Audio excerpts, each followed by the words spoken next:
Today's session is about a research paper. We need to know what a research paper looks like. That's the most important thing for this course, for the research methods. The first and the most important point is to understand what a research paper looks like, because we will have to write a research paper. So this session is specifically about an introduction to a research paper, right? So what is a research paper? A research paper is a piece of academic writing. It's an academic paper that requires a more critical, analytical, thoughtful level of inquiry, which can be used in academia. So basically, a research paper is a piece of academic writing that is based on the author's or the writer's critical and thoughtful investigation and inquiry. A research paper presents and argues a thesis, the writer's propositions or opinion, the standpoint of the writer, what the writer or the author wants to prove or disapprove. Okay? It's an analytical or persuasive essay at times that evaluates a position. You have a standpoint or you have a position you want to evaluate. Someone else has a position actually. They claim something. You want to actually analyze it to prove it right or wrong. So your paper is a piece of arguments where you persuade your readers about something. A research paper requires the writer to be creative in using facts, details, examples, and opinions to support their standpoint. The writer has to be original in his thoughts. In writing a research paper, the writer has to synthesize information from many different sources to create something that sounds their own intellectual property. So you read a lot of stuff, a lot of papers, so many books. And one of the key jobs of a researcher is that he or she synthesizes all the information, because you read a lot, and that's one of the skills that you develop over the time, to synthesize, to summarize the information or the articles or the research papers or the books that you read. So in a research paper, that skill is manifested, that skill is shown.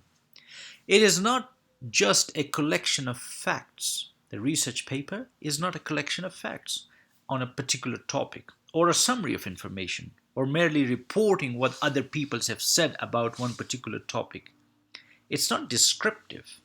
Rather, it's analytical, it's critical, it's thoughtful. Each research paper is a complete standalone article. It means a research paper is basically about one particular topic. You cannot discuss two different topics, one about education problems and other about health problems. No, one research paper specifically focuses on one specific area of inquiry. In other words, one research paper deals with one particular research problems. One paper, one problem. Okay? Then, what are the qualities of a good research paper? Now, when we talk about research paper, it can have certain qualities. Now, this list I'm going to show here, it's not a final list, it's not a definitive list. There could be other qualities of research paper, but some of these are very popular common one in the literature. Like successful papers stay tightly focused on their thesis and their point of argument. As I said, one paper would deal with one problem, most probably with one thesis. And a research paper will focus on it. It will not digress from its original thesis or its original point of argument. The paper shows that the writer has a strong understanding of the topic and source material that he or she has used. Of course, you read a lot of articles, you read a lot of books, you develop your knowledge, your understanding of the topic. For instance, the topic is about problems or challenges faced by students in online teaching and learning.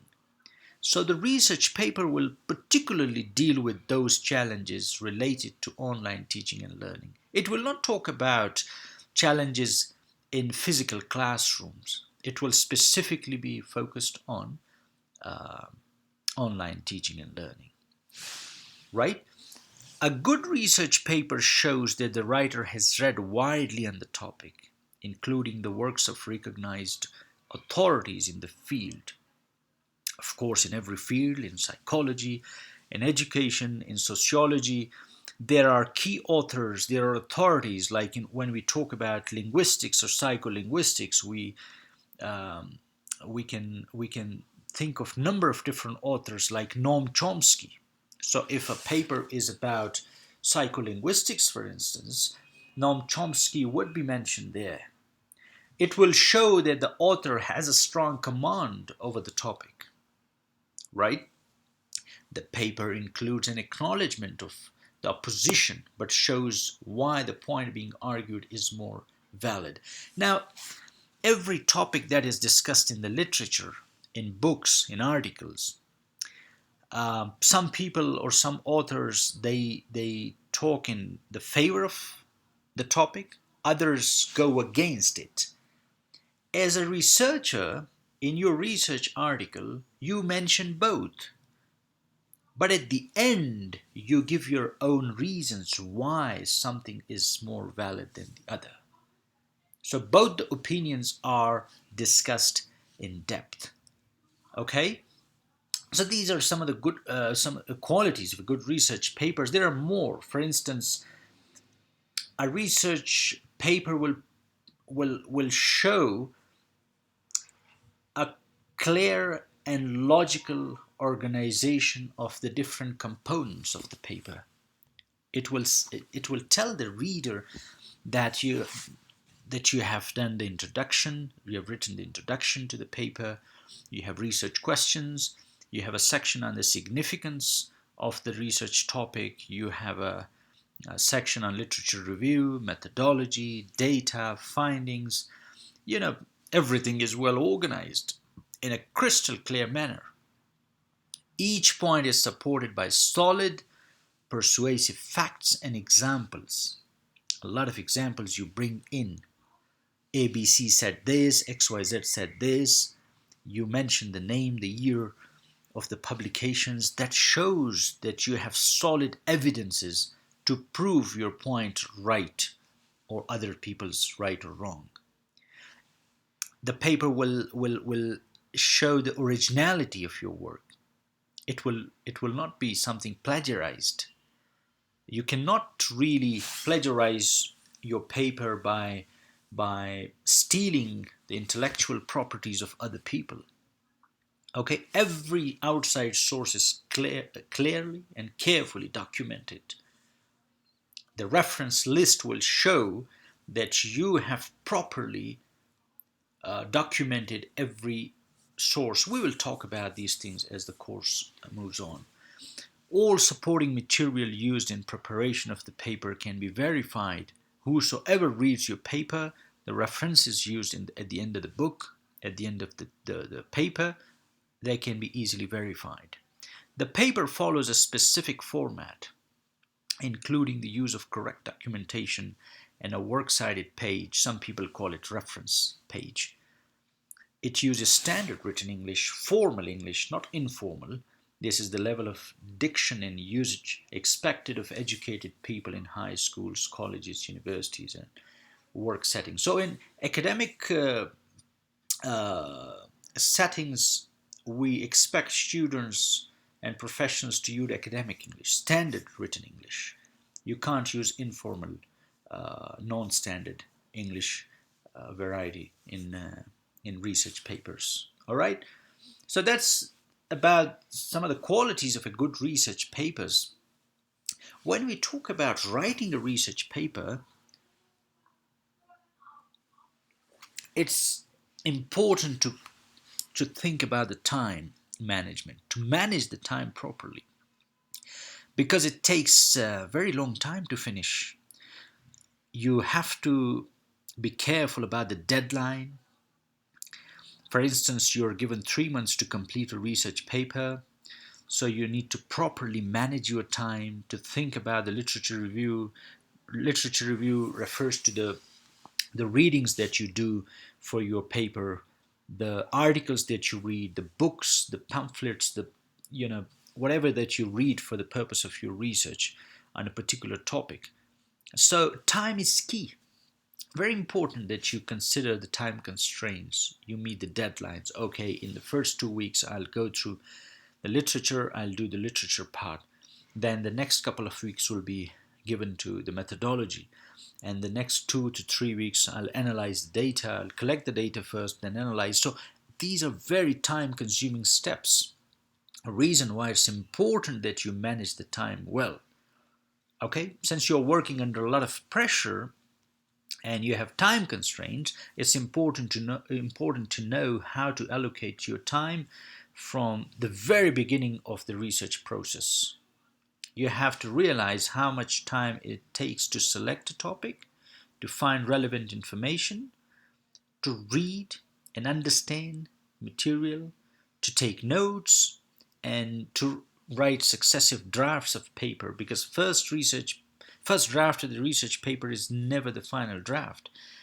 It takes researchers to write 2, 3, or sometimes 4 drafts to reach the final stage before the submission. Okay? Before you plunge into the process, start making a proper plan. And once you have a plan, you will be in a better position to manage your time well. Okay? Just have a quick look at this, when we talk about a plan, a 40 days plan, for instance. Every week we can do something about the research topic. For instance, we select a subject, so we spend 2 days on selecting a subject. We can spend the next 2 days on narrowing down the subject into a topic. We'll talk about these steps basically in the next few sessions. We'll create a thesis statement. Yes, we can do that in a day, and there is a chapter on this. There is a session on this. We'll be talking about this, how to create a thesis statement. Doing preliminary research, it can take a bit longer, sometimes 4 days, maybe more for a bigger project. There is a chapter in this. We will tackle this as well. How to take notes. While reading, you take notes, and it can be a very time-consuming thing, and it can take 5 or maybe more days. Creating an outline. Once you finish your reading, then you create your outlines. It can be, a slightly quick job. You can finish it quickly. And then you start writing, and writing is the most time-consuming thing. It can take days to write your first draft, and then you go back to the search part, and you can find some more resources online or maybe in libraries, and then you integrate the newly found sources in your work, and it can take up to 2 to 3 days. You can, well, for the 10th, 11th, 12th, 13th, and 14th, for all these different steps, which you can see on your screen, you can spend 1 to 2 days, maybe more, depending on the nature of your topic, on the scope of your topic, on the depth of your topic. If you have a bigger topic, like for instance, you got to write about 25,000 words long dissertation, then probably you need more time. It might require you to finish it in 6 months. But a smaller projects like 3 to 5,000 words long, I guess 2 months are sufficient. Okay, so this is about the introduction to a research paper, what a research paper looks like, what are some of the qualities of a good research paper, and how can we manage time for writing a research paper, and different stages of a research paper. Right?